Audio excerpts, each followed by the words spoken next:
здравствената заштита на населението во општина Гевгелија и состојбата со здравствениот кадар во јавните здравствени установи во општина Гевгелија. Отварам претрес по предлог информацијата со извештај од комисиите. Представник на јавната здравствена установа, Институт за јавно здравје, Центар за јавно здравје, подрачна единица Гевгелија. Присутен, но давам збор на представникот. Повелете, докторе. Добар ден на сите советници. Видам дека денес малку ја побрзавме работата, меѓутоа може би подобро, така, за да можеме да го елаборираме овој годишен извештај, да биде некако малку поразличен од ланскиот, минато годишниот, за да имаме некои поредбени параметри, за да видиме како ни се движат нели болестите, заразните и незаразните болести во овој наш микрорегион, значи општина Гевгелија, во кој влегуваат општините Богдановци, Доиран и поранешна општина Миравци. И затоа овој извештај е направен со споредба со 2024 година, бидејќи кога би било само бројки за една година, би било сулопарно и неспоредливо и нема да ги знаеме ниту трендовите, ниту во кој правец едноставно се движиме, каква ни е ситуацијата и што треба понатаму да правиме. Ланската година забележени се 172 заразни заболувања и 146 пријави за грип. Тие 146 не би рекол дека ни се некоја точна бројка, едноставно или не се препознаваат болестите или не се пријавуваат навремено, релативно мала бројка која не дава точната ситуација за состојбата со заразните болести, особено со акутните респираторни заболувања, кои сега се веќе при крајот на сезоната, меѓутоа тоа што е, сепак се покупуваат со годишните криви и во Република Северна Македонија, и во Европа, и во светот. Бројката како бројка не ни покажува некоја нешто посебно тука, бидејќи кривите и во ланската 2024 година, 2023 година си се нели сезонски, значи ни се појавуваат пикови во лето и во есен-зима периодот, што е логично затоа што тие ни се сезонски појави на заразни заболувања, преку лето ни се цревни заразни заболувања, некои цревни вируси, ковидот исто така сега циркулира лето, порано беше во зимските месеци, меѓутоа ја промени сезоната, меѓутоа не е веќе тоа што беше и не е толку актуелен како што беше порано. И рековме зимскиот период, каде што ни доминираат акутните респираторни заболувања и тешките респираторни заболувања, кои убаво ни се прикажани во тие пикови кои ни се јавуваат во првите месеци од 2024, првите месеци од 2025 година, со разлика дека оваа година, 2025 година, почетокот на сезоната е поместена за некои 14-15 дена или 2 пријавни недели, како што ние епидемиолошки ги изразуваме. Трендовите на заразните заболувања во текот на 2025 година, значи покажува благ пат во однос на 2024 година, затоа и сакавме да ги направиме овие споредби.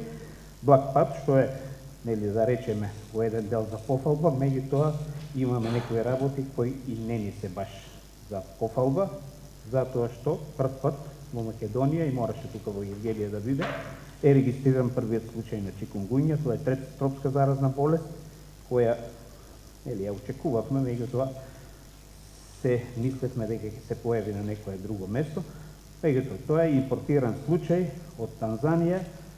Сите што отидоа оваа година на патување во Танзанија, агенциите ни се вратија за жал со сите со по некоја тропска болест. Значи имаме западен Нил донесено од таму, имаме зика вирусна инфекција, денга, чикунгуња и маларија, од кој еден случај ни е во многу тешка ситуација, што значи дека се уште здравствената култура ни е на релативно ниско ниво, значи сите тие патувања кои се организирани преку агенциите, самите патници, односно туристи, не се доволно информирани за превентивните мерки кои се пропишани од секоја држава, кои треба да бидат, нели, во понудата на самото патување со цел да прво ги заштитиме патниците, второ да се заштитиме ние самите себе како заедница од импортирање на случаи. За жал, тоа што беше, се заврши како што треба со тој случај, меѓутоа треба да бидеме свесни дека ситуацијата понатаму може само да се зголемува трендот на тропските заразни заболувања, бидејќи се вектор преносливи, ги пренесуваат комарците, а самите знаеме каква ни е ситуацијата тука последните неколку години, дека температурите постојано растат, глобалното затоплување си го прави своето, така да очекувајте дека имаме идеална средина за развој на овие болести. Импортирањето е дека е многу едноставно, затоа што со овие туристички тури кои се релативно ефтини се овозможува на голем број на граѓани да транзитираат, нели, до Јужна Африка, до овие поегзотични дестинации и оттаму нормално да донесат некоја од овие болести која тука ќе си најде, нели, убава благопријатна средина за размножување и баш што ги имаме,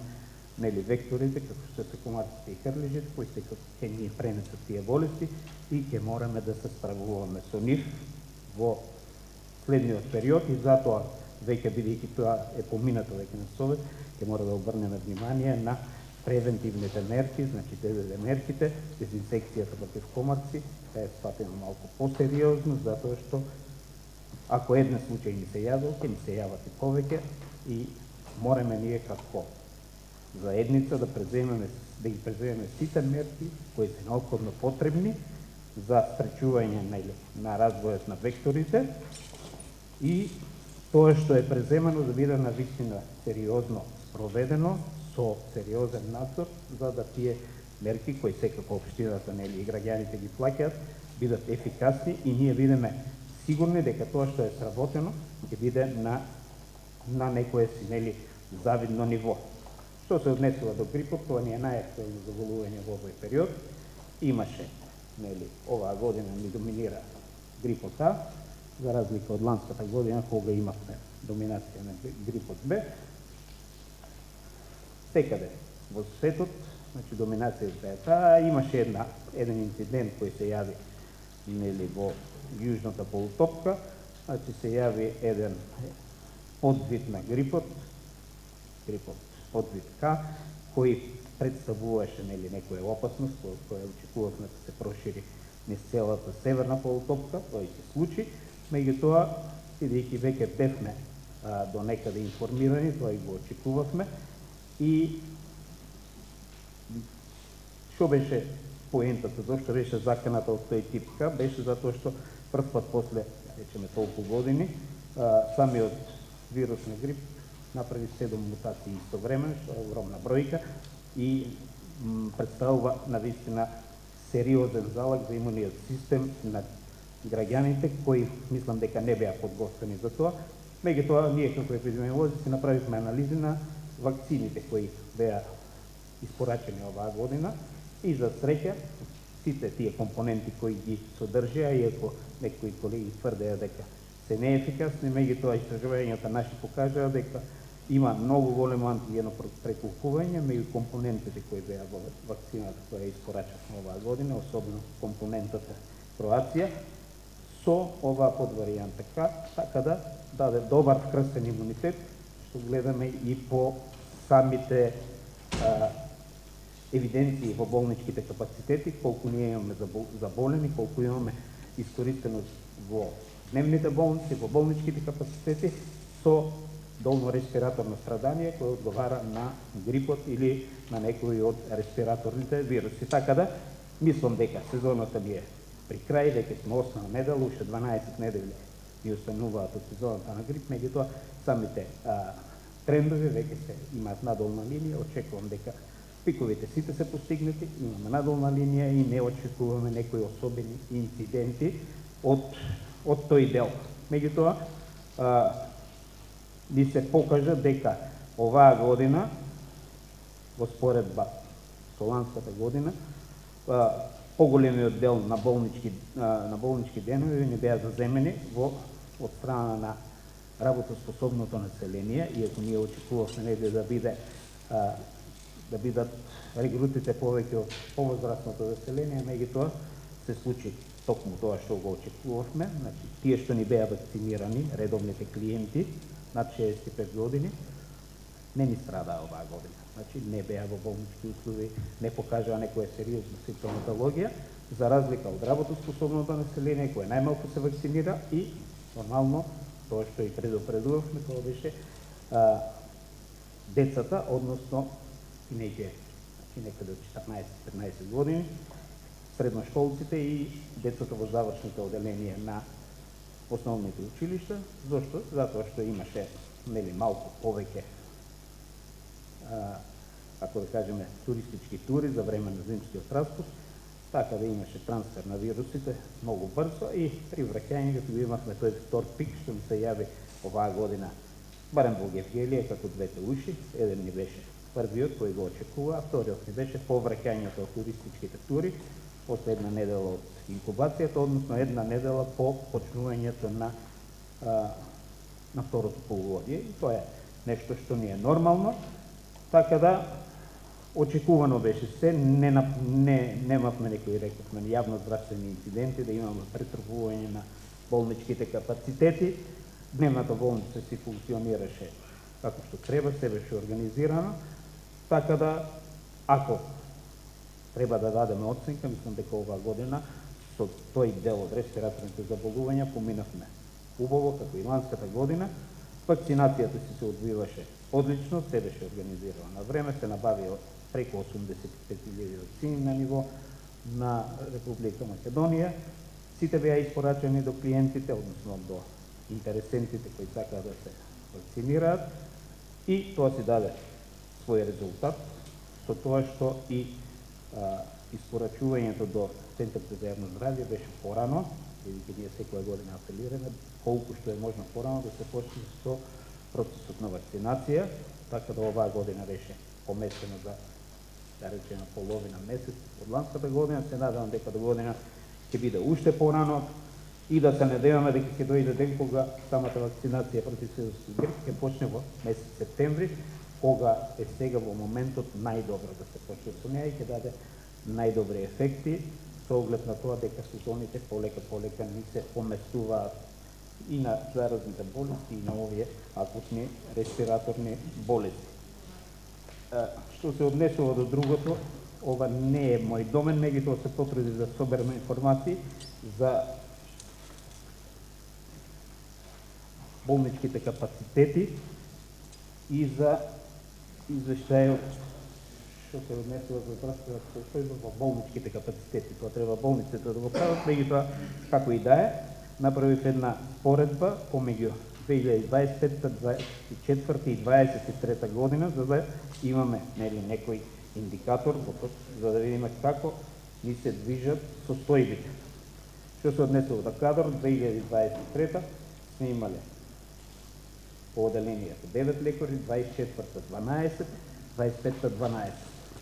Ке каже некој имаме зголемување, мислам дека тоа е многу мало зголемување и не ни врши работа, кажано по нашо, затоа што пак во анализите во кои ги анализиравме болничките денови, ова ни е 25-та, момент само,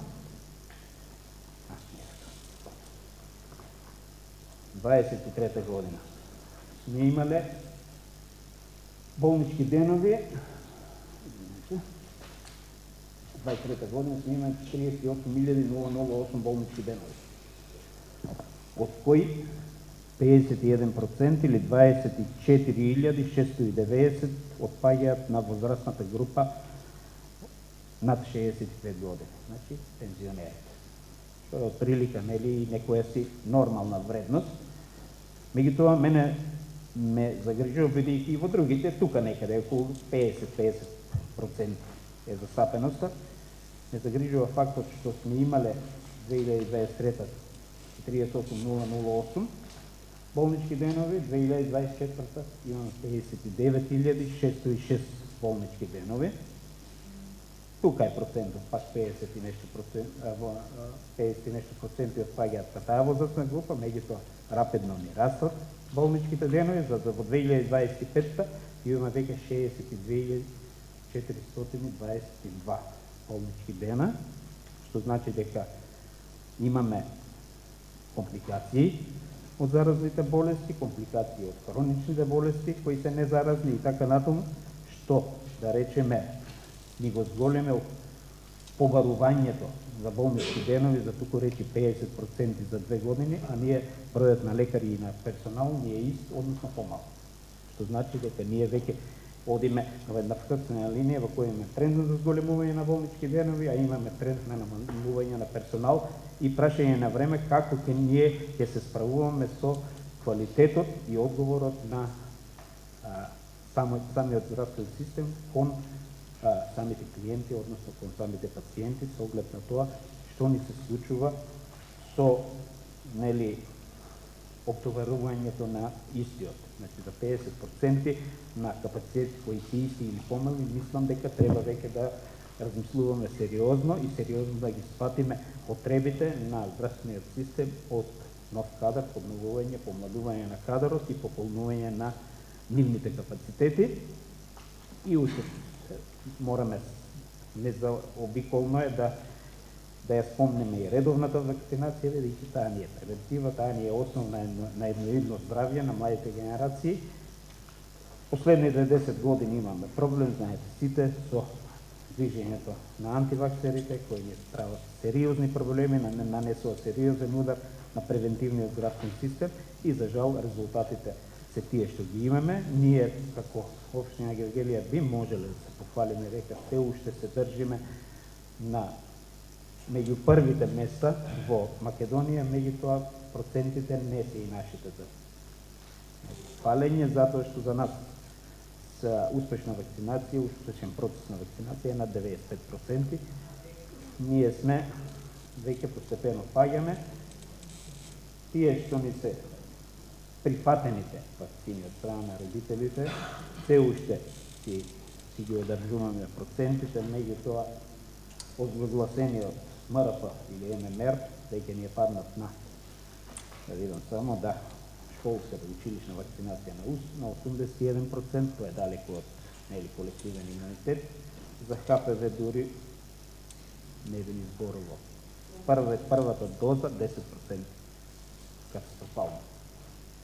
Значи, да имате вие, од машките немам податоци, тие ќе бидат во следниот извештај, од и оваа година почна.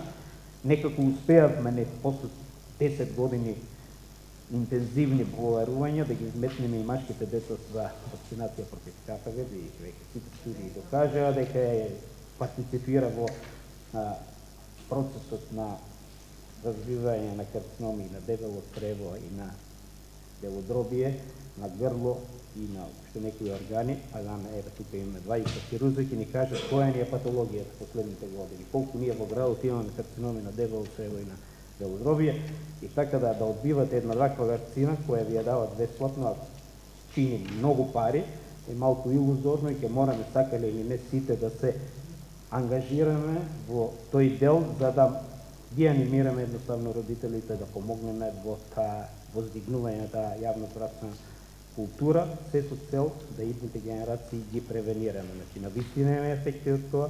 Ние почнавме со првите вакцини 2006 година, кога уште не беа ни во календарот, ги почнавме како еден скрининг проект и покажаа извонредни резултати и сега се уште ние се бориме во тој дел за да ги вакцинираме девојчињата, со тој дел едноставно не ни оди, а сега ќе пробаме и со машките, ќе видиме како ќе оди, меѓутоа ќе ни треба помош од страна на целата заедница. Што значи дека имаме подобрување, но за мене тоа не е задоволително, затоа што тој колективен имунитет кој го градевме толку години веќе почна да не биде на работ, на ефикасност, затоа што процентите туку речи на сите вакцини, некои се на граница 95%, ама веќе паѓаат под 95%, што значи колективниот имунитет веќе ни е разнишен и ќе мораме да интензивно да работиме за да го задржиме,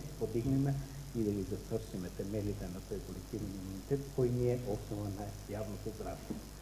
Така да јас сум прилика колку што може пократко, ако имате кои прашање, тука сме да одговориме. Благодарам на представникот од Центарот за јавно здравје, доктор Колумчев. Извештаите од останатите две други јавни институции ги имате, дадени ви се на увид во прилог со материјалите. Дали некој се јавува за збор по оваа точка? Сирош, повелете? Прашање? Може? Можете.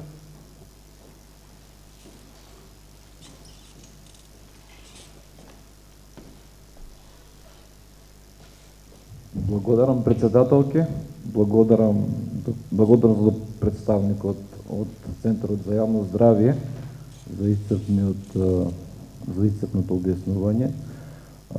Вака едно конкретно прашање кое што сите нас не засега овде. Не знаев за некои болести, тропски болести кои што ги имало кај нас, тоа прв пат сега го чуснав. Моето прашање до представникот е дали Македонија како држава ќе има реперкусии во својата слобода и во слободата на своите граѓани да движат насекаде, кога веќе имаме пациенти со тропски болести кај нас, дали тоа ќе промени нешто во патувањето наше, светското наше патување низ сите држави во светот? Дали имате такви сознанија, бидејќи и чикунгуњата, и маларијата, и ред други болести се нетипични за нашето поднабје и ние важиме за регион кој што е абстрахиран од овие болести, до сега не сме ги имале. Дали тоа ќе се одразува на нашето секојдневно живење? Благодарам. Да, значи, сега директно ќе одговорам. Нема да се одрази тоа на понатамошното патување, токму и затоа ги пласираме овие информации во јавноста, за да знаат сите кои патуваат, да се информираат добро во агенциите, затоа што агенциите знаете, они гледаат да ги продадат пакетите и другото не ги интересира, за разлика, нели, кога се оди на службени патувања, еве знаете, вие може да одите по конгреси и во тие земји, сите пред тргнување се задолжени да добијат вакцинален картон или тој жолт картон што го викаме, посебен, кој е за патување во тропските земји. Без тој картон во кој се наведени вакцините и превентивните лекарства кои треба да се примат, едноставно вие не можете да се качите во авион. Меѓутоа, тука се случуваат веќе некои, знаете како е, пропусти, неинформираност на граѓаните и затоа ќе би се случуваат вакви инциденти.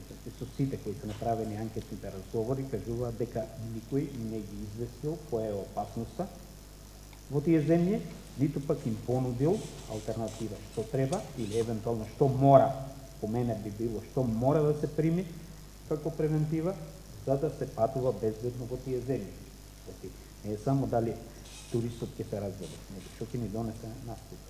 Знаете, на враќање еден заболен, ајде чикунгуњата да рече да се пренесува преку вектори, преку комарци, меѓутоа респираторни се заболува, дека нипа вирусот сега ако ни дојде, ќе се пренесуваат и на друг начин. Во ваквом простор како што е авионот, додека стигна до тука од Пакистан, ќе се разболат не знам колку луѓе. Сите едноставно. Значи еден да се искашта, сите ќе се разболат. И затоа тука ќе мора на тој дел да се поработи, бидејќи ние како држава Македонија одамна имаме протоколи за точка на влез.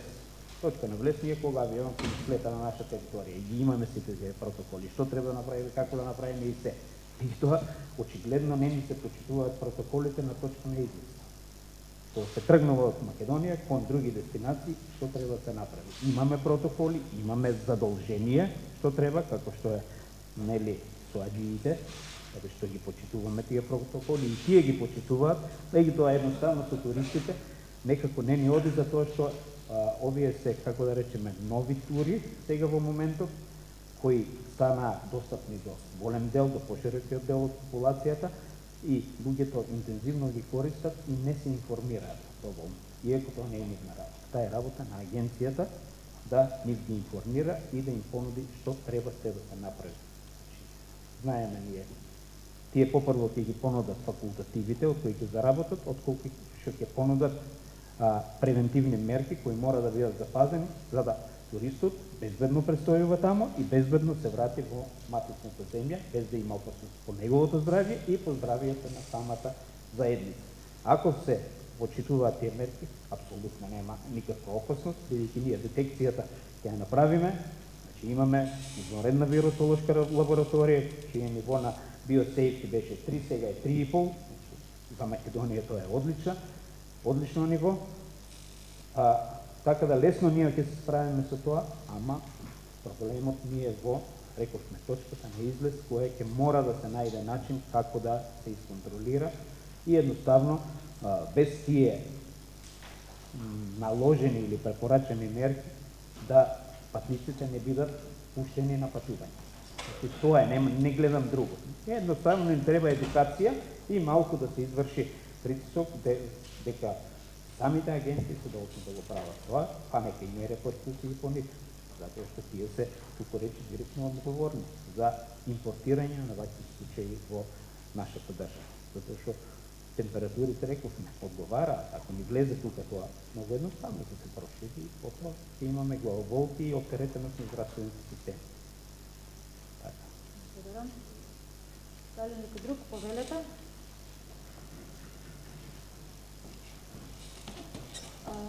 Кон ова или кон... Да, пошто и другите се отворени од извештаите од Општа болница. Значи, кон представникот од Центарот за јавно здравје, почитувани доктор Лунчев, јас имам едно прашање. Наведовте податок дека опаѓа интересот за вакцинација кај помладите генерации, така?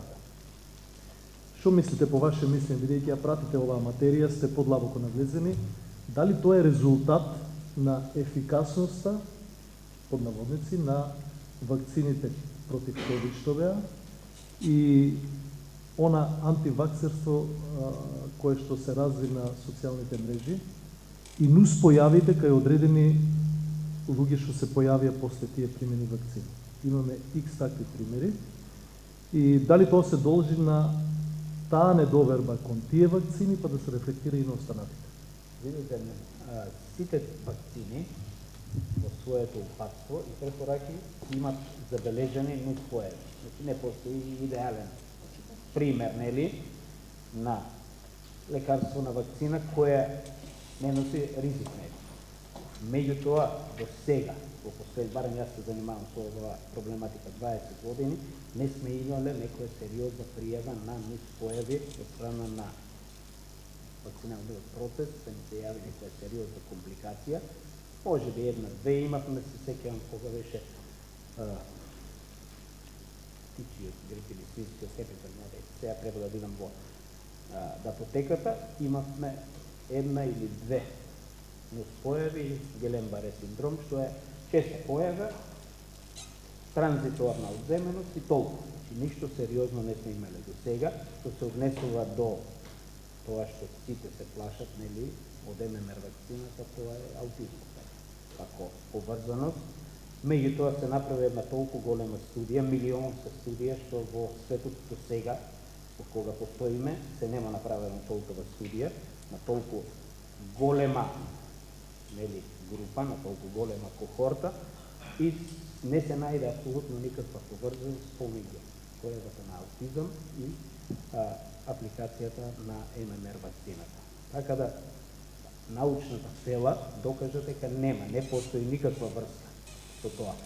Сега информациите кои кружат на социјалните мрежи и така натаму, ние не можеме да ги спречиме. Затоа ние аудираме секојаш како стручни лица дека информациите доколку сакаат родителите да се информираат, треба да ги црпат од референтни страници кои ги имаме ние на сајтовите и на институтите за јавно здравје и на центрите за јавно здравје.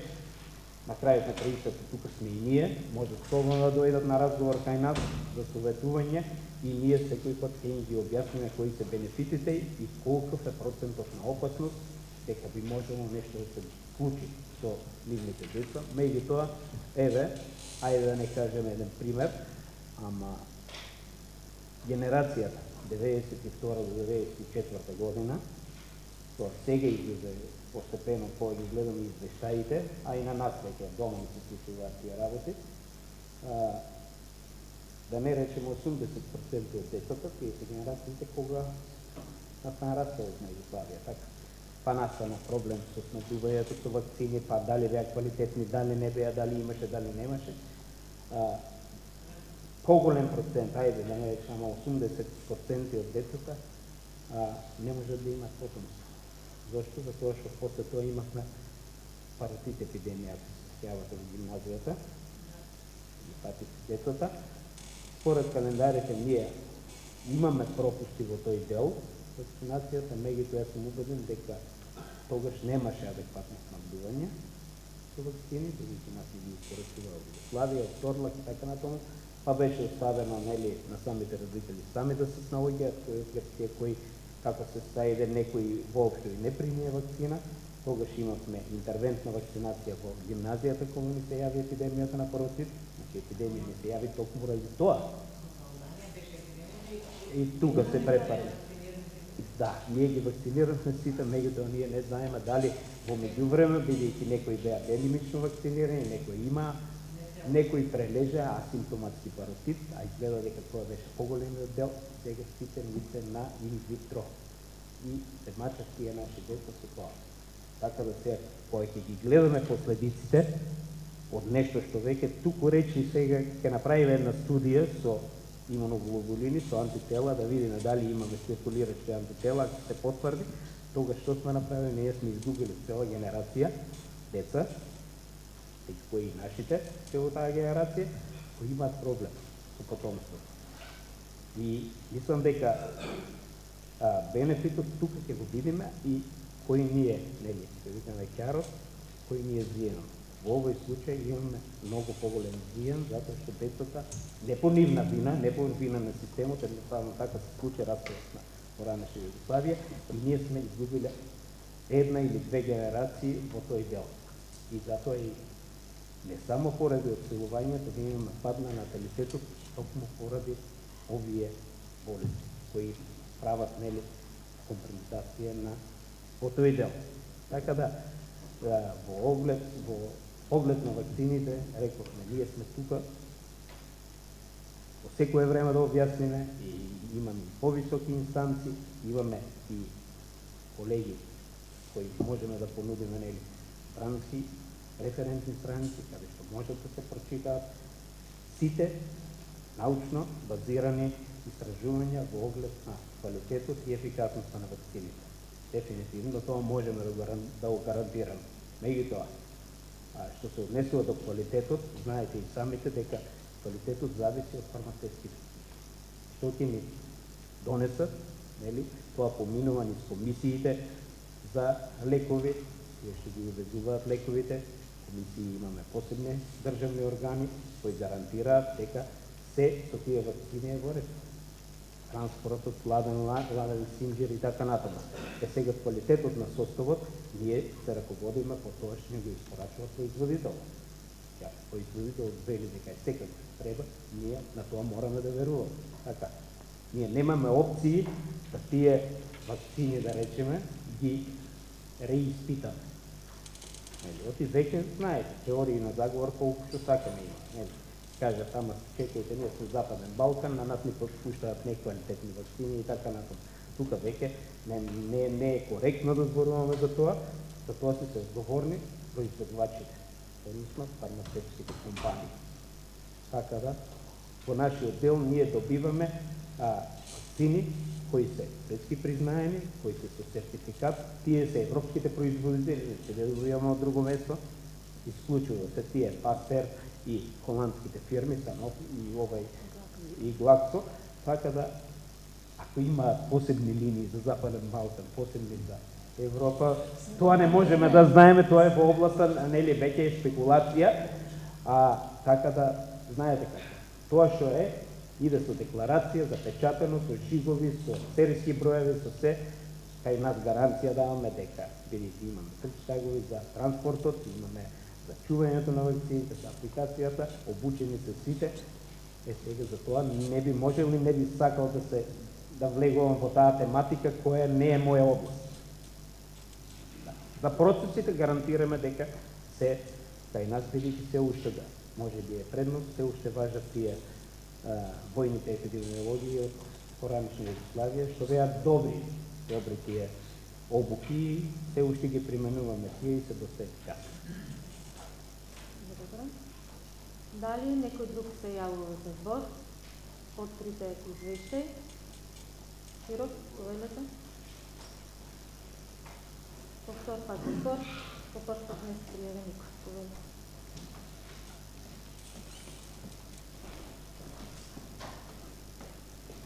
Благодарам, председателке. Мојот говор ќе биде во однос на точката на дневен ред, за која што сакам да дадам акцент на некои работи кои што се доста така битни, бидејќи сепак здравството е тема што секогаш е модерна и современа, мислам секогаш буди интерес. Во однос на точката, значи состојбата со здравствената заштита на населението во општина Гевгели, состојбата во здравствениот кадар во јавните здравствени установи, значи тука се поканети, имаме ствари извештаи од Општа болница Гевгели, од невропсихијатриската болница и од Центарот за јавно здравје, што се однесува за што е од интерес на граѓаните на оваа општина. Мислам дека точката ќе треба да ја преформулираме во смисла што Општата болница Гевгелија нуди здравствени услуги на многу поголем број на општини отколку Гевгелиската општина. Невропсихијатриската болница Негорци нуди здравствени услуги на негде околу 10 и повеќе општини. Центарот за јавно здравје, подрачна единица Гевгелија, ни ги дава информациите на ниво на држава, така да мислам дека ќе треба оваа точка да се преформулира, бидејќи тоа што е од наше најбитно значење за граѓаните на оваа општина, ние практично го немаме тука во оваа точка. Ние имаме тука представници од примарната здравствена заштита. Моје мислење е дека не може примарната здравствена заштита да биде исклучена кога станува збор за давање на информации за здравјето на нашите граѓани. Мислам дека они ќе треба активно да бидат вклучени во самото ова излагање и нивното мислење не може да биде исклучено од целава оваа дебата. Тоа е што се однесува околу актерите што треба да учествуваат во излагањето на оваа точка. Нема да ги коментирам извештаите од болницата, од невропсихијатриската болница. Ние имаме извештаи, ги разгледав така доста добро, бидејќи јас сум здравствен работник со повеќе од 20 години во здравството. Не сакам да коментирам извештаи во смисла на фингирани бројки. Не ми е тоа од интерес, бидејќи сметам дека кога станува збор за здравствената заштита, треба сите да бидеме обединети околу тоа што можеме да постигнеме и како тоа да го имплементираме на самите граѓани на оваа општина. Сакам да алудирам на едно општо обединување и заедништво. Мислам дека крајно време е веќе политиката и партизацијата на здравството да ја извадиме од здравството, да го оставиме здравството на здравствените работници, на луѓето кои што стварно треба да допринесат за квалитетна здравствена заштита на граѓаните на оваа општина. Така да имаше една српска песна "Све нас мање има ту". Ние од ден на ден сме се помалце, не има се помалку и помалку. Крајно време е да се обединиме околу ова прашање и да почнеме сите заедно со сите наши стручни можности да допринесеме за ова здравство да опстане. Здравството наше е старо повеќе постаро од нашата држава, овој тип на здравствен систем што го имаме. Во голем дел не се промени нешто од кога станавме независни држава, меѓутоа самите современи текови, самите предизвици кои што секојдневно ги имаме, не може да не остават мирни ако сакаме да го зачуваме здравствениот систем. Факт е дека здравствениот кадар од ден на ден ние се помал. Зборам и квантитативно и квалитативно. Ние во претходните излагања, мислам, ти беше точката за средното образование, го отворивме некоја дебата, зборевме околу оваа работа.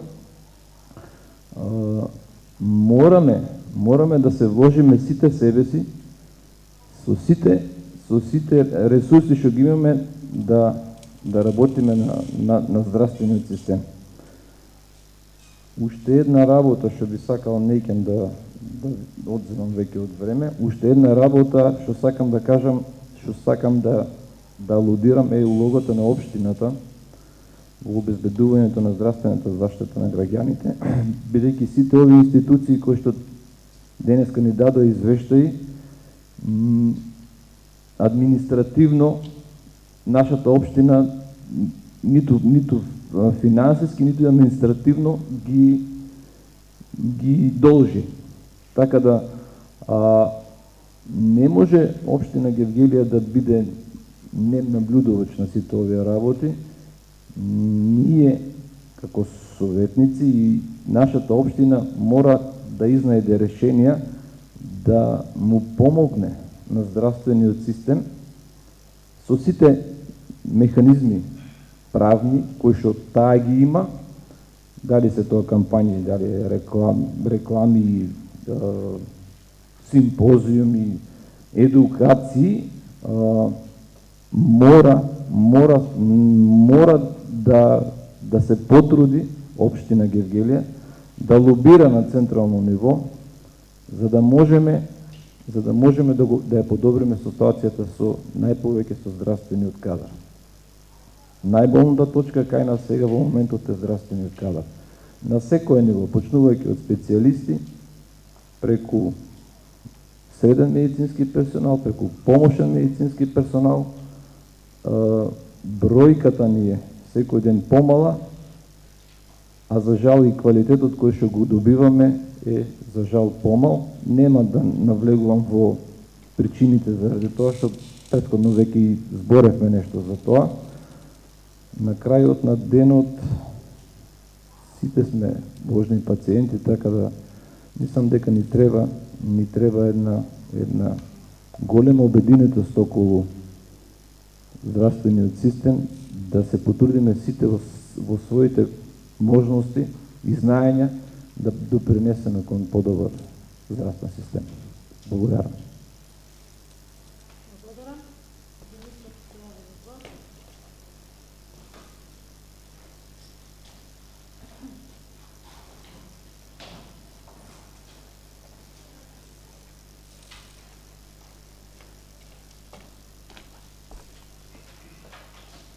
Почитувани председателки, колеги советници, како председател на Комисијата за здравство, на заштита и социјална политика на Советот на општина Гевгелија, имав потреба да се обратам за оваа точка на дневниот ред. Во однос на извештајот од колегата Лунчев, одлично сработено, веројатно тоа му е редовна пракса секоја година и затоа концизните бројките, точни, убави информации, научивме нешто ново. Во однос на состојбата со јавните здравствени установи, детално ги раздела информациите од 20 директори и сега, за жал, многу не можеме да действуваме во однос на промена на здравствениот систем ние како Совет на општина Гевгелија. Тој се организиран за сега таков каков што е. Моите ставови за организирање на здравствената заштита во Македонија ќе излагам на друго место.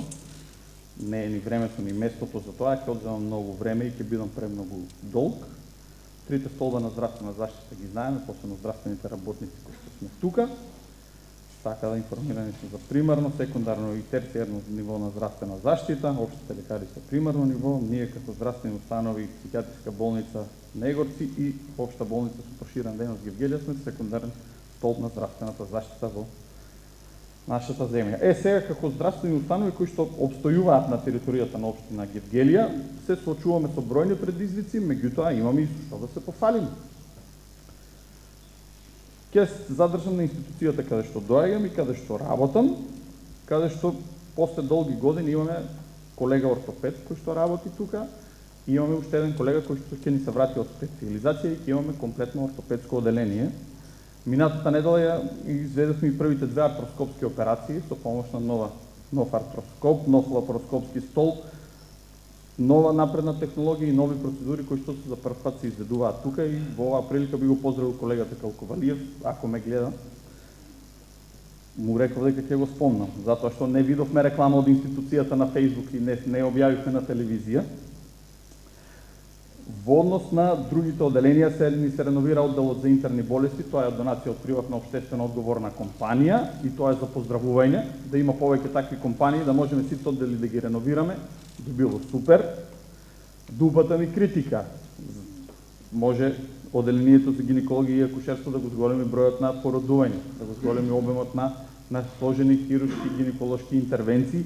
Тоа би допринело многу, затоа што нашите жени се породуваат во болниците во соседството или во Скопје, а за жал и во приватните болници, така да ги поздравам таму каде што можеме, ќе лобираме да се обезбедат доволно медицински сестри и кадар за тоа да стане континуирана пракса понатаму.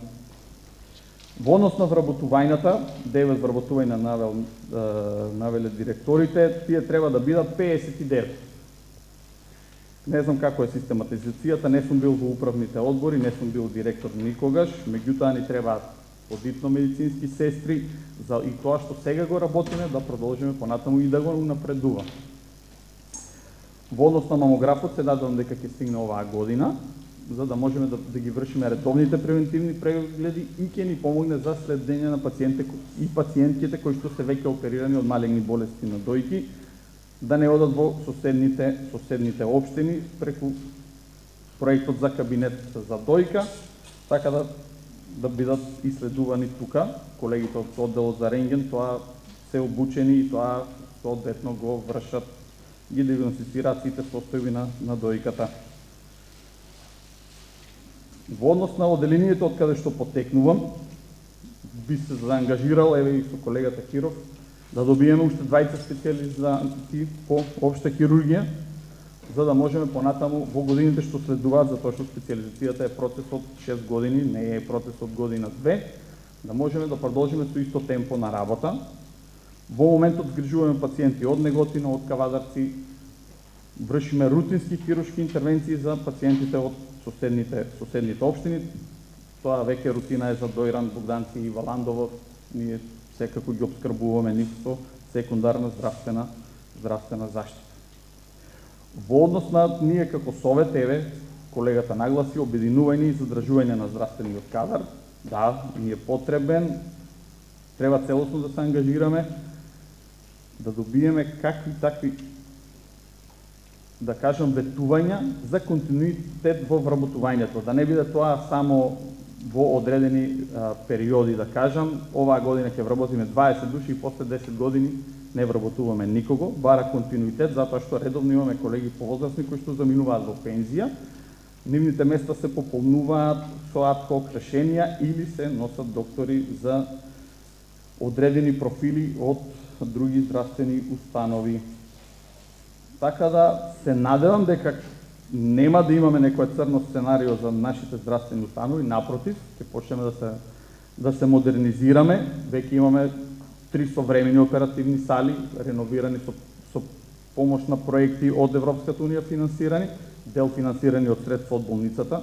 Имаме соодветен центар за стерилизација кој што може да обскрби цела болница, со 2 стерилизатори кои што можат да вршат по-значајни, како да кажем, обеми за стерилизација на медицински инструментариум и материјали, така да можеме да ја прошириме да работата и понатаму. Видовме дека психијатриската болница има многу инвестиции во однос на градба на ново оделение, имаше скоро промоција на новата фотоволтаична централа и батерии, така да целосно енергетски независен објект, и тоа е за поздравување. Се надевам дека еден таков проект ќе можеме да донесеме и во нашата болница, да го замениме системот на грејење кој што е стар, дотраен со фосилно гориво, да донесеме соодветен систем кој што ќе биде еколошки оправдан. Во однос на соработката, да, достапни сме за соработка, можеме да разговараме на сите теми за здравството, затоа што бенефит има пред сега Гевгеличе. Фала многу. Благодарам. Господин Николова за одговор. Сигурно? Повелете. Колеги, една кратко сообщение да кажем. Никогаш од примерното здравство не бевме прозвани да кажеме за нашата работа. Меѓутоа, 23-та година после короната, кога од Општа болница дојда да дадат извештај како успешно се справивме со короната, јас успеав да добиам и јас право да изложам како работеа матичните лекари тогаш. Се здруживме сите доктори, од сите добивме информации, кој колку прегледал, кој колку ги лекувал во својата ординација, колку пратил и добивме добра статистика. Значи сме биле успешни. Кој колку во модуларната болница, кој колку во Скопје и колку смртни случаи. Тоа беше добро, меѓутоа после немаше пракса да не прашуват нас како ние работиме. А сите сме свесни дека социјалниот мир во нашата Македонија го чуват матичните лекари. Кај нас се иде за се, и без книшка, и без ништо. И за живо, и за умрено, и за помош, и за се. И ние помагаме на луѓето, тоа ни е во крвта, за тоа сме учеле. И само можам да кажам дека сме добро екипирани во смисла на колку специјалисти имаме по семејна медицина. Од 14 лекари што се во примарно здравство, 9 се специјалисти по семејна, 5 не се уште специјалисти, имаме 20 педијатри и 20 гинеколози. Си работиме добро, задоволни сме. Мој термин е одлична алатка, да ви кажам, нема нигде таква како што има во Македонија. Знам дека се многу луѓе незадоволни, нема термини, меѓутоа секој некако успева да стигне до тој термин.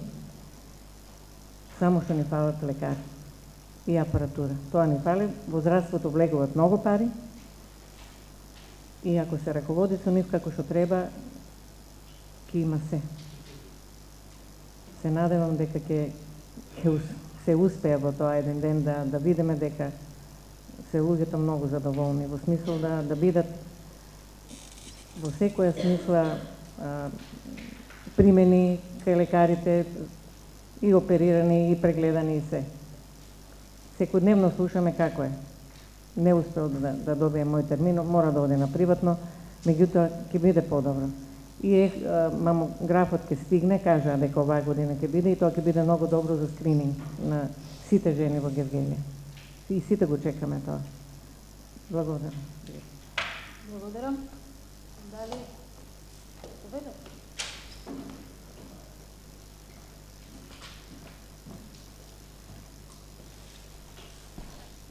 Благодарам, нема да должам, знам оти сте при крај со нервите. Идејата околу вклучување до председателката ова, идејата за вклучување на примерното здравство е идеја од насушно важност, заради тоа што тие се тие граѓаните кои што се наши граѓани. Значи, кога збораме за здравствена заштита на нашето население, не може примерното здравство да биде исклучено од тоа. Така да сметам дека за наредните точки на дневен ред до година или кога ќе ги има, примарното здравство треба да биде вклучено. Они имаат здружение, си имаат председател на тоа здружение и мислам дека најкомпетентни за решавање на здравствените проблеми на ниво на општина Гевгелија се примарното, се докторите од примарната здравствена заштита. Благодарам. Благодарам.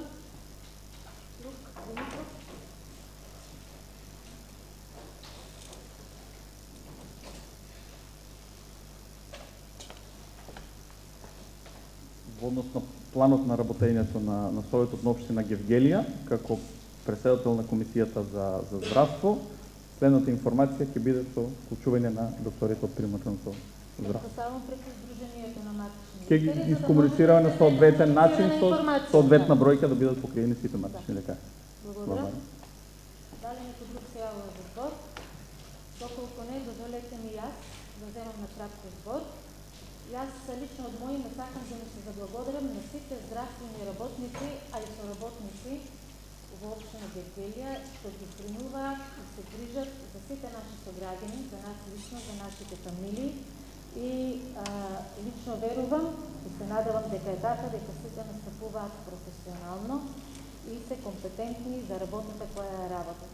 Тука ги вклучувам, сакам да ги споменам матичните лекари, кои, како што кажавме, се на првата фронтална линија, дори колешката като Николова кажа, може би се чували на социјалниот мир од повеќе аспекти гледано, до сите специјалисти во установите кои ги имаме, до превентивата и Центарот за јавно здравје, меѓутоа тука ќе ги спомнем и фармацевтите и сите останати здравствени соработници кои знам дека не себично се даваат за својата работа која ја работат.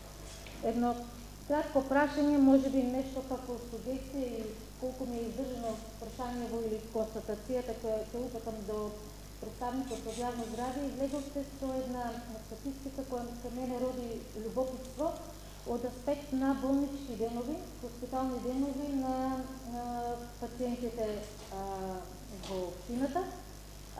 Тие растат градационо, меѓутоа, дали тие само по себе како бројка ни се доволна или можеме да направиме една компаратива која ќе се поврзе со пациенти повратници по диагнозата и со морталитетот на истите тие пациенти од аспект колку генерално лечено, недолечено е нешто што кај народот е познато и доволните или оптимум денови за хоспитално лекување, доколку се исполнети, условот е исполнет да не треба да се повтори болеста, компликацијата и слично, а доколку се повтори, тогаш се повлекуваме во нов низ на хоспитални денови, многу често се завршуваат и поврзаноста со процентот на морталитетот во првата, втората и третата година, односно со бројот на егзити. Дали е логично да се направи една таква паралела, затоа што сметам дека повратници една таква формулација има, може да биде поврзана и значено во бројот на тие хоспитални денови. Колку подолго се лекува пациентот, толку треба да е поголема успешноста во неговото лекување. Ние имаме тие опции, степено социјална медицина, како може да направиме многу повеќе комбинации, имаме доста информации и доста пројекти од кои може да истрпиме токму информација која ние ја давате.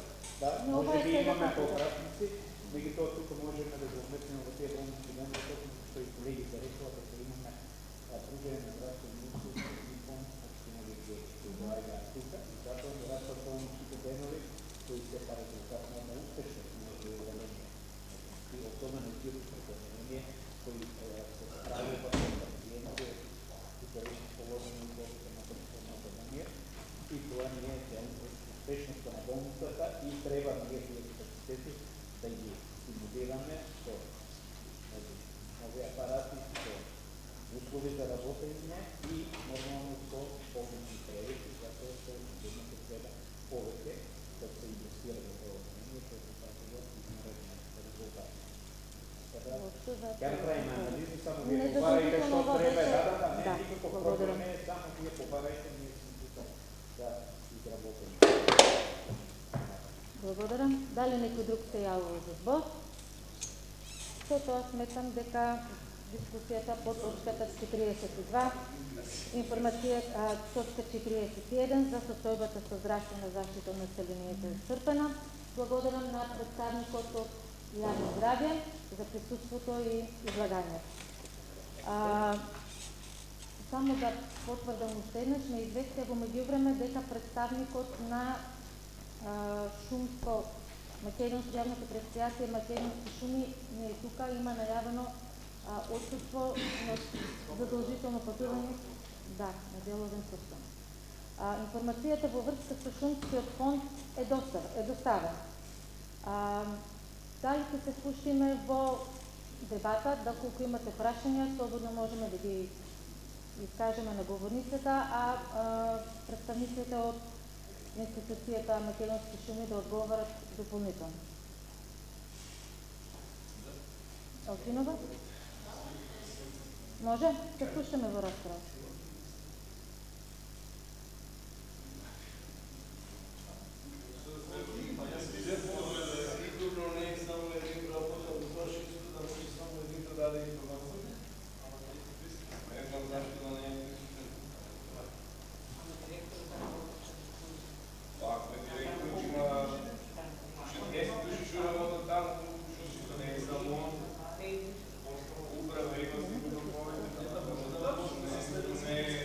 Доколку не се вклучиме во расправа, може и да ја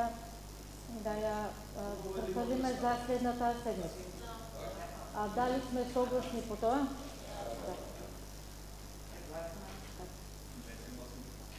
Не согласни информацијата, да. Да забележиме дека точката информација за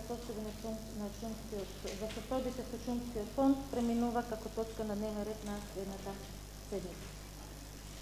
Одиме понатаму, точка 43, предлог заклучок за изработка на општински енергетски план. Отварам претрес по предлог заклучок кој се изврши од комисиите. Точката е предложена од колегата Петров и неговата советничка група. Забелете.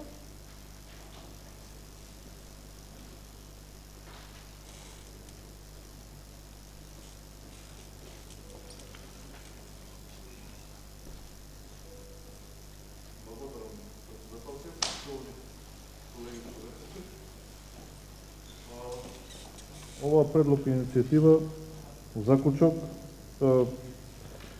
е согласно Законот за енергетика, кој што општините имаат должност да изработат ваков енергетски план. Јас нема многу да навлегам во ова, не сум стручен за енергетските капацитети на општината, значи само знам дека тоа треба да бидат изработени. Овој план е еден стратешки документ кој што воедно ќе предвидува иницијативи за изграда на енергетски објекти за производство и складирање на електрична енергија, исто и топлинска енергија со мокнест до 1 мегават. Така да, доколку е усвоен овој заклучок, градоначалникот со своите стручни служби би требало да го изработат тој план и да го достават до каде што треба да го достават, тоа е до Министерството за енергетика на одобрување. Благодарам. Благодарам. Сади Николова.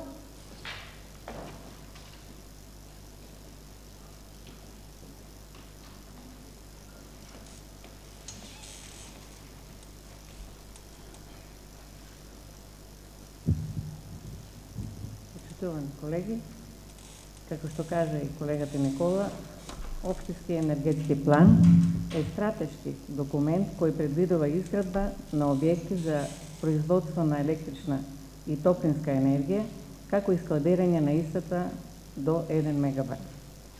Тој трансформира енергетската слика, ја зацврстува независноста и вклучува проекти одобрени од Министерството за енергетика, рударство и минерални суровини.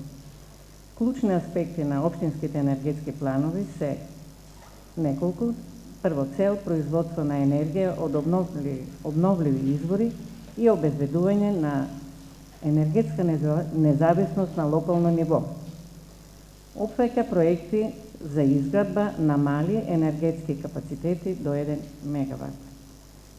Процесот е одобрување на проекти врз основа на годишен план за изградба на енергетски објекти.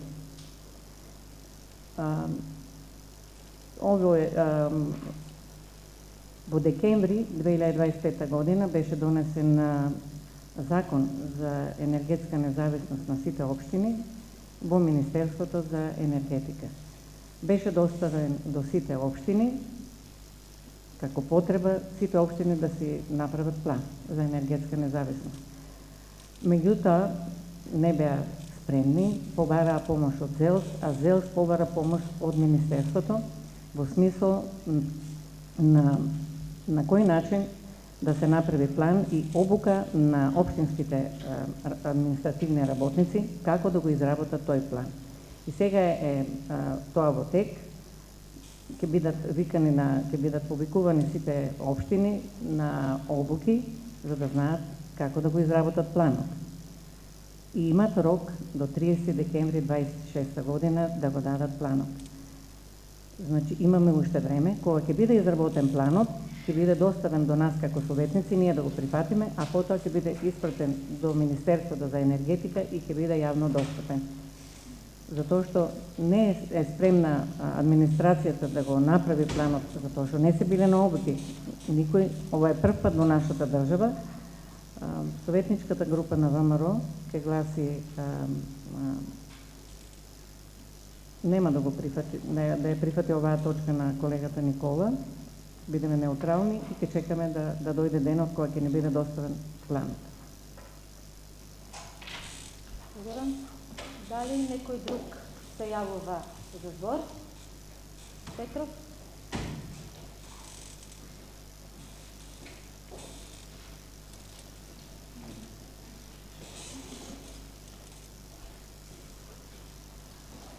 Јас жалам што го слушам ова дека нема да биде прифатен оваа иницијатива, од едноставна причина што оваа иницијатива нема временски рок во кој што вие сега или утре мора да го изработите овој граначалник, значи ова може да се случи во текот на годината.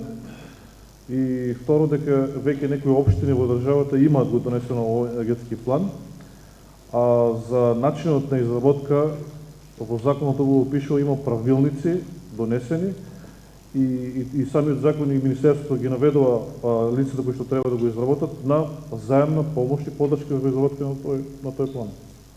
Благодарам. Дали некој друг се јави за збор? Реплика, повелете.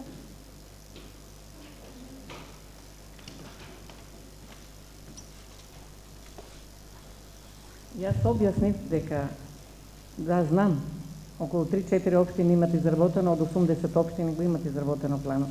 На сите им треба, значи, обука. Сепак тоа не е едноставна работа. За прв пат во нашата држава тоа се воведува. И не треба да биде паушал, а ние треба да го прифатиме тоа тука. Кога ќе биде се спремно, нема зашто да ја прифатиме, тоа е наложено од Министерството, општината мора да го направи тоа. Излишно е да гласаме за таква точка. Дали некој друг се јави за збор? Нетовски, повелете.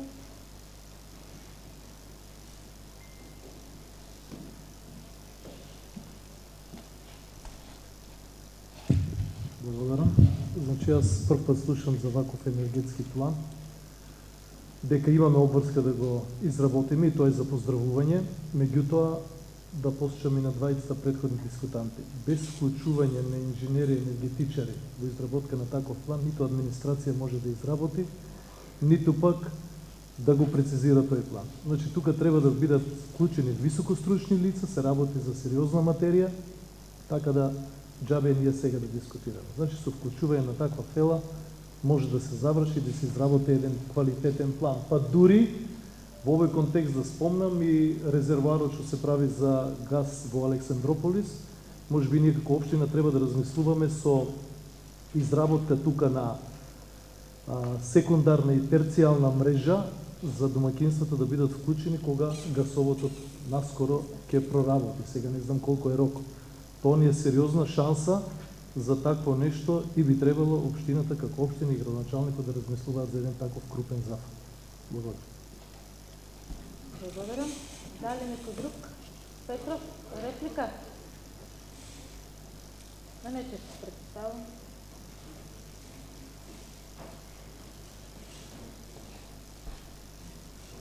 Само да дообјаснам на колегата, изгледа грешка сме се разбрали.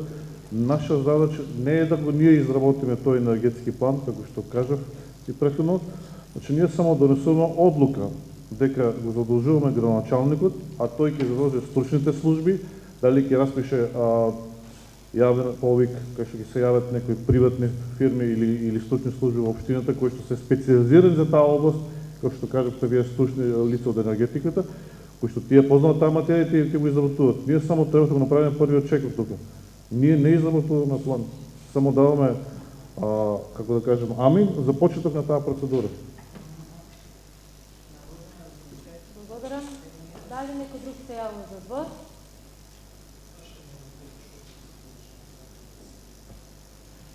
Нечевски се водите?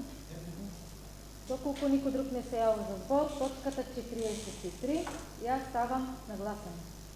Молам, кој е за, нека скрене рака. Кој е против? Воздржани? Констатирам дека точка 43 не е усвоена, затоа што за неа гласале 5 за и 11 гласале воздржани. Одиме понатаму. Следна точка, следните точките за информациите за кровните конструкции. Точка 45, информација за уривање на кровна конструкција на Средното општинско училиште Јосиф Јосиповски. Отворам претрес по информацијата за оваа точка. Представничката од училиштето ни е присутна и давам збор.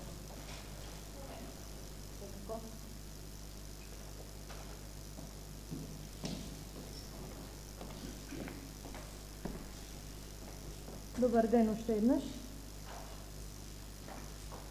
Информација во врска со уривањето на кровна конструкција Јосиф Јосиповски.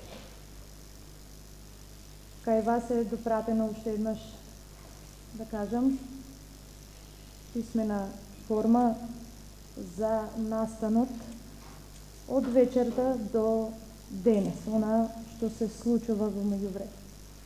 Дали е прегледано?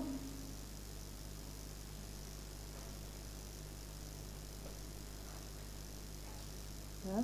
Информацијата ни е доставена. Да, имаме. Доколку немате нешто дополнително да елаборирате, повелете седнете, ќе ги повикаме колегите на тоа. Благодарам. Дали некој се јавува за збор? Нечисти па Петр.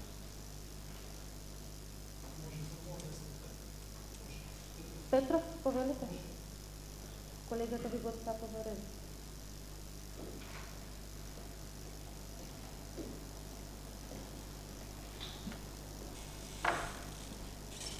Благодарам. Сега, во врска со оваа информација, преги на комисиите зборувавме со директорката во рамките на нејзините ингеренции да даде информација која што сум задоволен, но јас сакам да потенцирам важноста на овој момент и вака важни теми да не ни побегнат така пред очи, да не ги отвориме дебата за нив, бидејќи знаеме и свесни сме дека еден пат на настрешница во Белград што случи и не дај Боже, значи овде немавме никакви жртви. Фала му на Бога, за тоа се радувам. Но не можеме да не ја занемариме идната одговорност од овој случај. Затоа јас на директорката ја сугерирам, значи да истера оваа работа до крај и кој ќе добие сите извештаи, доколку има потреба, не доколку има потреба, туку да го предаде и предметот на јавното обвинителство, да ги открие сите страни што доведува до овој немил настан. Ова ќе биде поука дека во иднина овакви работи нема дозволено да се случат. Благодарам. Благодарам. Нечевски.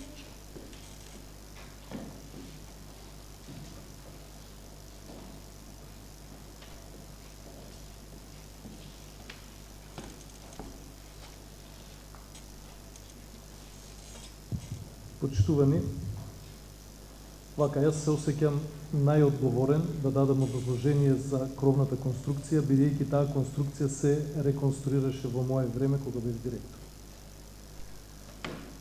Значи, за реконструкцијата на кровот беше запазена цела формално-правна процедура и тоа беше во периодот 2011 година, ноември месец, се направи првична предмер пресметка. Таа предмер пресметка се прави се со цел врз основа на неа да се распише тендер, врз основа на кој тендер ќе конкурираат фирмите за реконструкција на кровната конструкција. После распишувањето на тендерот, тогаш се уште тендерите беа во печатена форма, се јавија не знам колкав број на фирми, доби фирмата Пешо инженеринг од Струмица. И таа ја изведуваше кровната конструкција, започнувајќи некаде јануар или февруар месец. Зошто се превзеде овој зафат? Овој зафат се превзеде затоа што кровната конструкција на Средното општинско училиште беше од азбестни канцерогени плочи, кои што на горните катови и протекуваа. Со моето доаѓање за директор имав за цел да ги подобриме условите во училиштето и така започнавме. Еве накратко ќе дадам осврт на сите, а после ќе се вратам на овој проблем. Акутен проблем ни беше спортската сала, која не протекуваше, него течеше. Беа отворени цели кровови. Подот беше со дупки, оштетен и салата едноставно беше нефункционална, со оштетени собликовални и така натаму. Заменивме кров, заменивме под. Со донации обезбедивме замена на прозорците и поставивме исто така од донации LED диоди с расветла кои што до денес функционираат во спортската сала.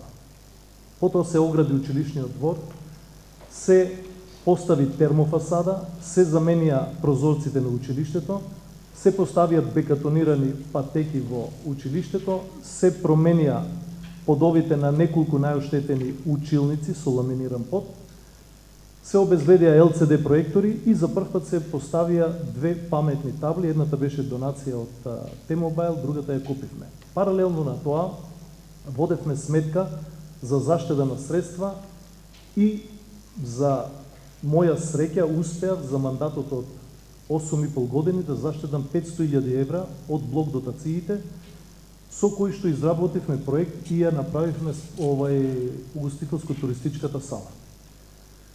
Исто така на собствената сметка имавме поприлично средства, сега ги гледате колку се, тогаш беа 37.000 евра и беше се за поздравување. Меѓу тие проекти, накратко само, дел од вниманието, се задржавме и на кровната конструкција. Значи, ги заменивме плочите и по предмер пресметката покажа дека конструкцијата, решеткастата, да не се менува и да се заменат само азбестните плочи со панел.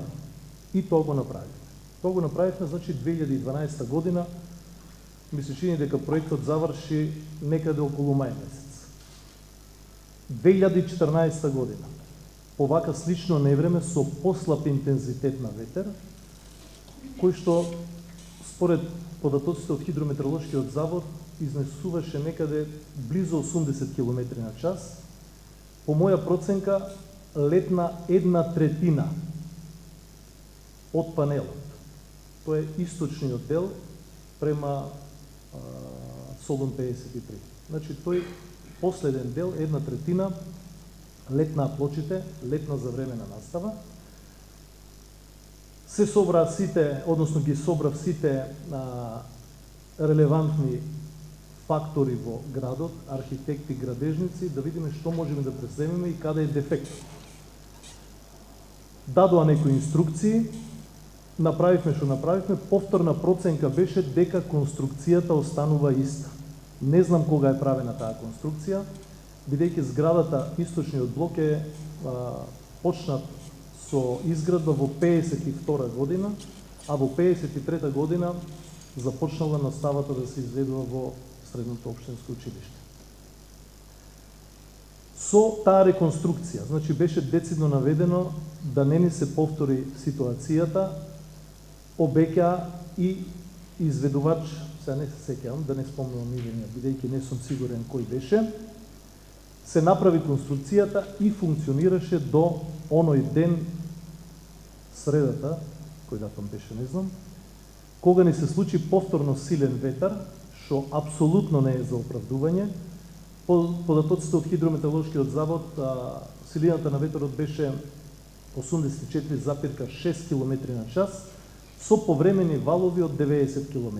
Меѓутоа, јас сум свесен дека кровните конструкции треба да издржуваат далеку поголеми ветрови, иначе што би било кога на секој ветар би летел крова. Меѓутоа, сега овој пат што ни се случи?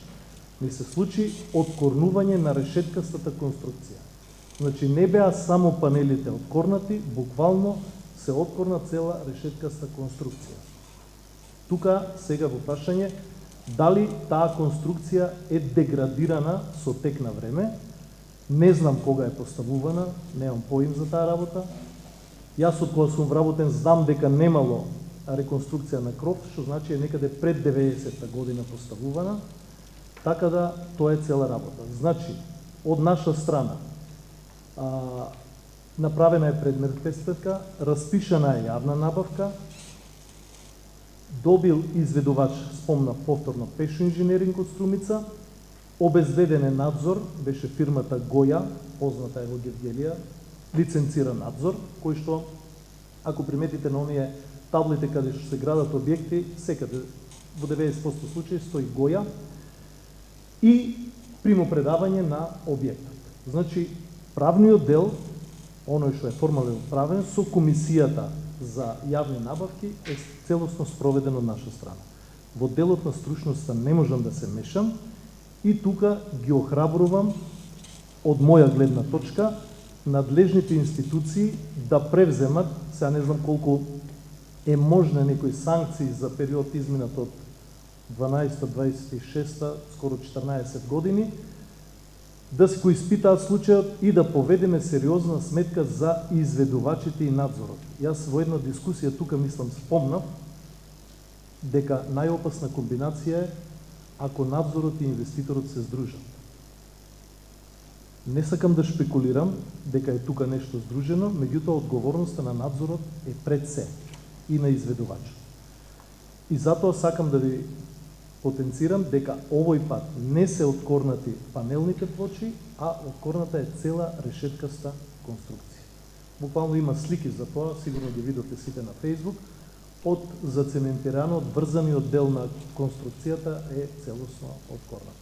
И права среќа што рековте и претходниот дискутант, што не беше период на настава, сигурно ќе се случија немили настани, тука децата ни се пред се и тоа е во цела несреќа една голема среќа.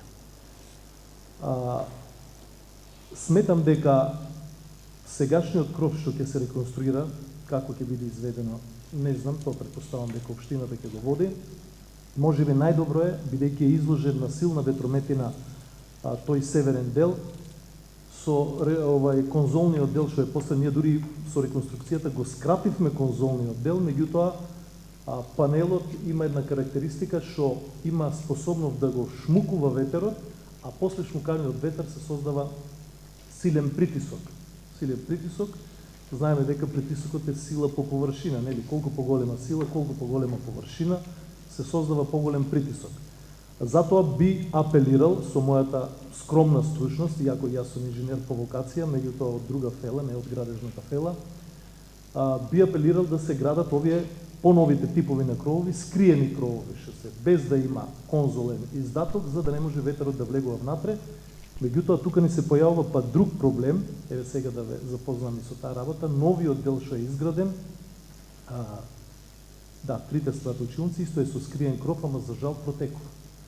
Дали е пак до изведувачот, дали е до надзорот, интересна работа протекува и на горниот кат, на вториот, и на првиот, и на приземниот. Овие силни дождови која беа, имаше по еден од техничкиот персонал буквално да ја собира водата. Значи, сериозна работа треба да обрнеме ние како совет, да даваме сугестии, а од страна на градоначалникот, изведувачите и надзорите треба да бидат под силна контрола. Затоа што кога се работи за јавни пари, за државни пари, сметам дека се малку несериозни, малку повеќе несериозни. Ако се работи за приватни пари, тогаш надзорот е сериозен. Толку да имам благодарам. Ако има некои прашања дополнителни, можам да одговорам. Благодарам. Нечевски, Алчинова се јавува за збор, повелете. Молим? Реплика? Неловски на Нечевски. Така? Да.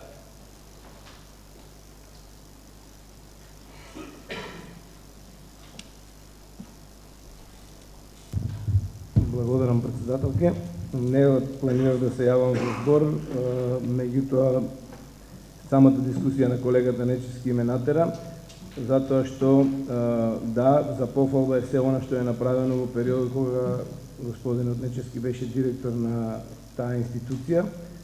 Значи започнати и остварени се многу проекти и реализирани, меѓутоа до 2018 беше директор на таа институција, после него дојде друг и средствата кои ги спомна за угостителската сала, да, некаде половината може би беа обезбедени до тогаш, меѓутоа другите средства беа обезбедени после тоа и беше реализирана и изградена, односно реконструирана и изградена одново новата угостителска сала, како и надградбата на новиот на училниците од стариот дел. Така да, мислам, се е тоа добро, меѓутоа јавноста треба да знае кога и како и што е изведено. Благодарам.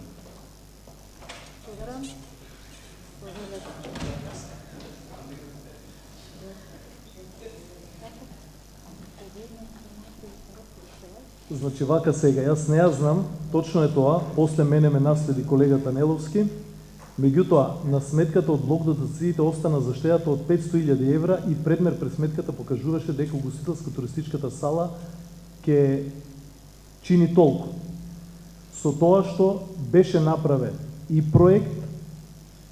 проектот беше ревидиран и проектот и парите беа оставени на готово. Точно е тоа, они почнаа да го изведуваат, меѓутоа со обезбедени средства и обезбеден проект. Јас зборував сега тука за реализацијата, а училниците се правеа со кредит од Светска банка. Каде што и училиштето, благодарение на состојбата со сериозната сума на пари која што имаше, мораше со одреден процент да аплицира, бидејќи такви се критериумите на Светска банка, и ние од N2 програмата учествувавме со 3,7 милиони евра во вкупниот буџет кој што го добивме како кредит од Светска банка. Благодарам. Благодарам. Алцинова, становата? Денари? Евра, да.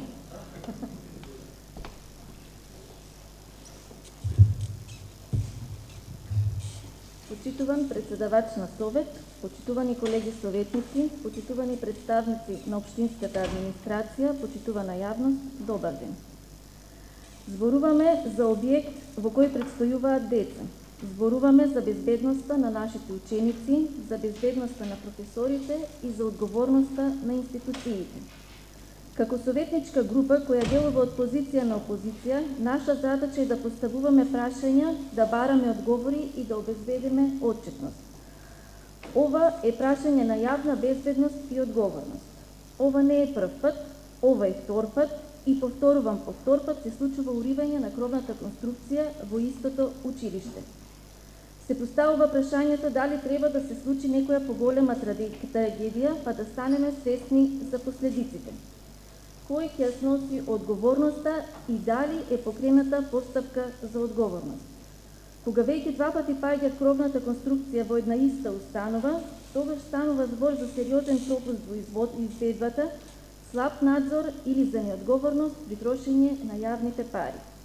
Безбедноста никако не смее да биде предмет на импровизација. Ви благодарам. Благодарам. Димитров, повелете.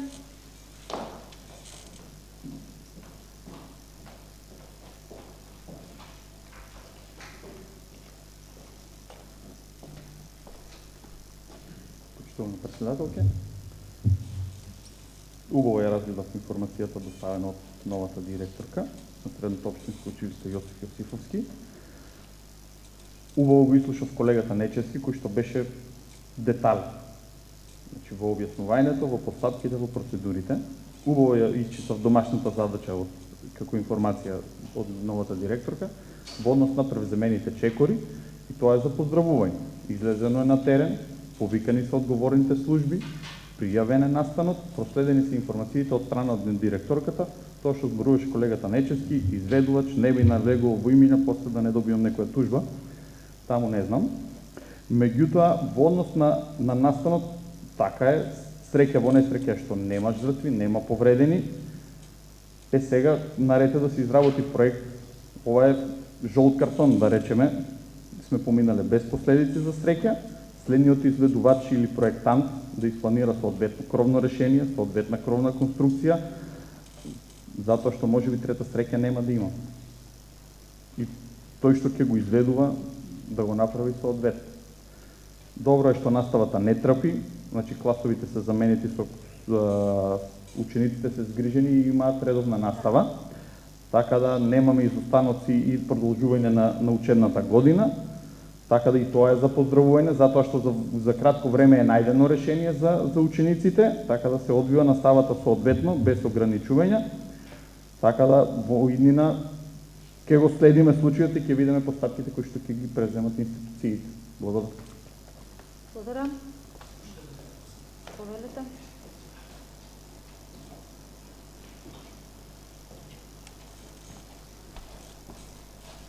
Само заборавив да кажам дека во 2014 година, кога беше летната 1/3 од конструкцијата, осигурителната компанија во која што од страна на општината беше осигурен објектот, призна и одобри средства од околу 950.000 денари, а остатокот од средствата ги обезбедивме ние. Значи, вкупно реконструкцијата чинеше 1.100.000 денари, така да не беше голема сума на пари, благодарение на осигурањето, бидејќи има некои нормативи во осигурувањето, верувам дека и сега, сигурно е бил објектот осигуран, ќе признаат на таа километража. Значи, некаде над 65 до 70 километри признаваат невреме и обештетуваат дел од направената штета. Благодарам. Софија Николова.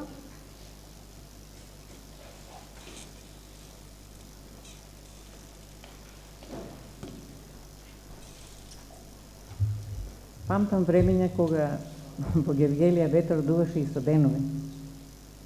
Многу од нас го памтат тоа. Кој не го знае гевгелискиот ветер, не знае ништо за нашата клима. Медитеранска клима, со ветер, кој што ја прави зимата во некои денови поладна отколку што е во Скопје температурата, пониска. Од нашиот ветер посилен е само Богданскиот ветер. Точно е. Гимназијата како објект е исправена на ветрометина. Нема ништо што да ја брани таму. И најверојатно таму се засилува ветерот, а друга причина е што кровот е како авионско крило.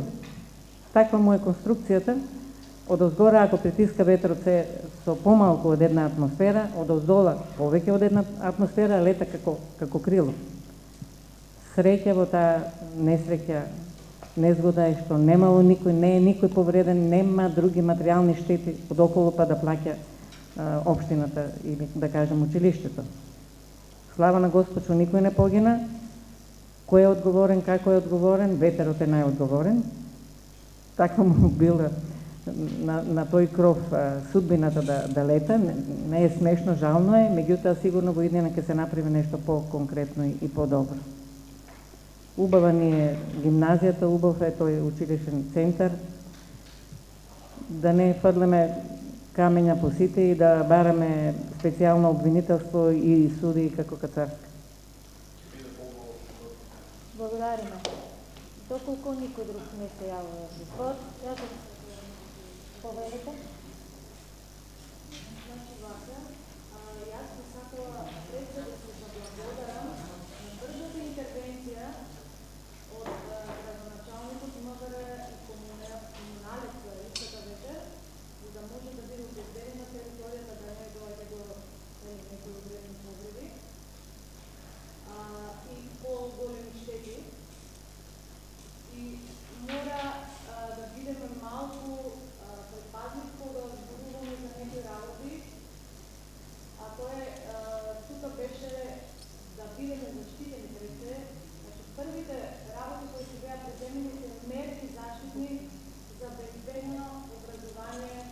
единици на вработени, односно целиот персонал. Тоа беше најавно. Јас исто ви се заблагодарувам што толку сте загрижени вие за цела ситуација. Еве, моје мислење е, беше уште поубаво поголемиот дел од вас да биде присутен лично на уви тој ден, за да ја имате целосната слика која беше со оваа немила ситуација. Ви благодарам. Благодарам. Со ова дискусијата по точката е завршена. Благодараме на представничката на Средното општинско училиште Јосиф Јосифовски Гевгелиев. Одиме на следната, последната точка од денешниот дневен ред, точката 46, информација во врска со откорнување на дел од кровната конструкција. Точката 46, информација во врска со откорнување на дел од кровната конструкција на објектот Цветови при детската градинка Деска Радост Гевгелија. Отварам претрес по информацијата во врска со оваа точка. Представничката на институцијата е присутна и даваме збор. Повелете. Добар ден, почитувани председателки на Совет, почитувани советници, почитувана општинска администрација. Во врска со вашето барање ви беше доставена информација во врска со откорнување на дел од кровната конструкција на објект Цветови, во која што детално беше опишено во тој ден, односно на 18.2.2026 година, како ја примивме информацијата и каква реализација имаше, реакција и завршувањето на денот, односно евакуацијата на децата и продолжувањето на нивното згрижување и воспитно-образовниот процес во другиот објект, односно доградбата на објект Сончогледи. Ако имате некои прашања, велете. Благодарам. Повелете седнете. Дали некој се јавува за збор? Алчинова, повелете.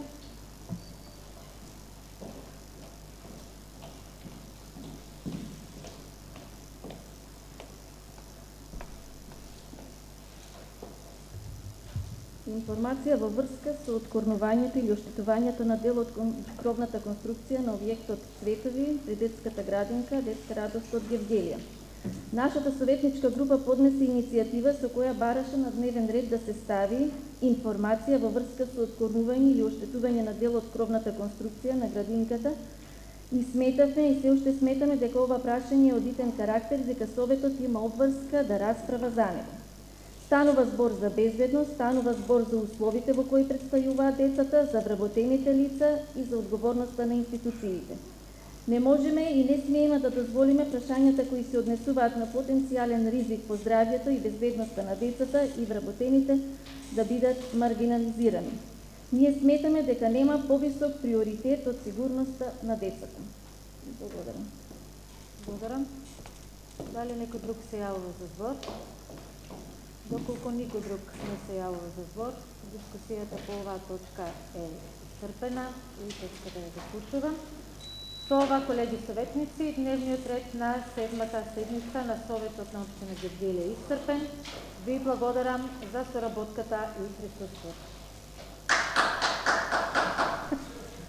Значи, кога сакме, можеме и побрзо да ви